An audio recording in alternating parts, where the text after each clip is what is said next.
প্রবাসে গিয়েছিলেন ৮ বছর আগে। তবে গত ১ বছরেরও বেশি সময় ধরে পরিবারের সাথে ছিল না কোনো যোগাযোগ। মাসের পর মাস অপেক্ষা করে শোকে কাতর হয়ে পরিবার ও আত্মীয় স্বজনরা একসময় ভেবেছিলেন হয়তো সে আর বেঁচে নেই। এই নাতি যে জীবনে আইবে আমাকে কোলে জীবনও বুঝি নেয়, সারা দিন রাত কান্দনে তালি গেছে সব। কিন্তু গত ৯ এপ্রিল বুধবার গভীর রাতে হঠাৎ করে কাউকে না জানিয়েই বাড়িতে আসে সৌদি আরবে নিখোঁজ হওয়া বরগুনার পাথরঘাট উপজেলার বাসিন্দা ইব্রাহিম মুন্সি। দেখেন আপনার কে কে আছেন, আসেন এদিকে আসেন।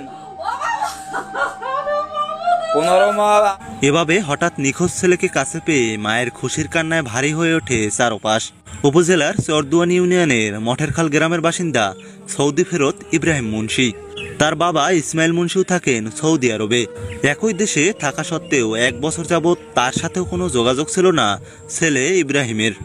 ইব্রাহিম বাড়িতে আসার পর সকলে জানতে পারেন পুলিশের হাতে গ্রেপ্তার হয়ে এতদিন জেলে কাটাতে হয়েছে তাকে। বাড়িতে যোগাযোগ করার চেষ্টা করেও সফল হয়নি তিনি। তবে এমন ঘটনা যাতে